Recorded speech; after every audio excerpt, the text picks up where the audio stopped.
మీరు ఎన్నైనా చెప్పండి ప్రెసిడెంట్ గారు, రోజులు బాలేవు. పైగా వీళ్ళ మొహాలు చూద్దామంటే ఇత్తడి జంబులు కాజేసే వాళ్ళలాగా, పసిపిల్లలు ఎత్తుకుపోయే వాళ్ళలాగా ఒక్కళ్ళ మొహం సక్రమంగా లేదు. కాలనీలో పెళ్లి కావాల్సిన ఆడపిల్లలు ఉన్నారు, పెళ్లైన ఆడవాళ్లు కూడా ఉన్నారు. ఏ క్షణంలో ఏం జరుగుతుందోనన్న భయంతో అందరం వణికి చస్తున్నాం. తక్షణమే ఈ నలుగురు అసమాయిల్ని కాలనీ నుంచి వెళ్ళగొట్టకపోతే మేమంతా తట్టబుట్ట సర్దుకుపోవాల్సిందే. ఫైనల్ డెసిషన్ ప్రెసిడెంట్ గా మీది. ఎవరు మొహం మీద కూడా ఈ మంచోడు షెడ్డోడు అని రాసి ఉంటదే ఏంది? ఈ కుర్రాల మొహాలు చూస్తా ఉంటే అందరూ మంచోళ్ళగా ఊపిస్తా ఉన్నారు.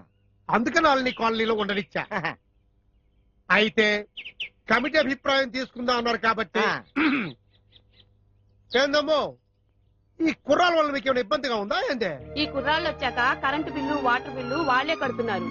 పైగా సూపర్ మార్కెట్ కెళ్లి సరుకులన్నీ వాళ్లే తెస్తున్నారు. మా పిల్లల్ని స్కూల్ కూడా తీసుకెళ్తున్నారు. క్యాషియర్ ఇంటి ముందు ఎప్పుడు డ్రైనేజ్ కంపు కొట్టేది, వీళ్ళొచ్చి దాన్ని కూడా శుభ్రం చేశారు. అసలే హైదరాబాద్ లో నీళ్ల కరువు, వీళ్ళొచ్చి సైకిల్ మీద నీళ్లు కూడా సప్లై చేస్తున్నారు. వీళ్ళు చాలా మంచి కుర్రాళ్ళు. ఇందు మూలంగా మాకు అర్థమైంది ఏమిటంటే ఆడవాళ్ళందరూ వాళ్ళనే సపోర్ట్ చేస్తున్నారు కాబట్టి మేము కూడా కుర్రాళ్ళనే సపోర్ట్ చేస్తున్నాం. మీరంతా ఏమంటారు?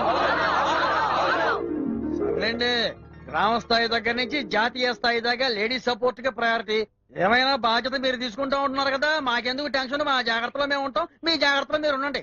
చూస్తారు కదా మన కాలనీలో ఆడవాళ్ళకి వాళ్ళ పనుల్లో ఈ కుర్రాళ్ళు ఎలా సాయం చేస్తా ఉంటారో.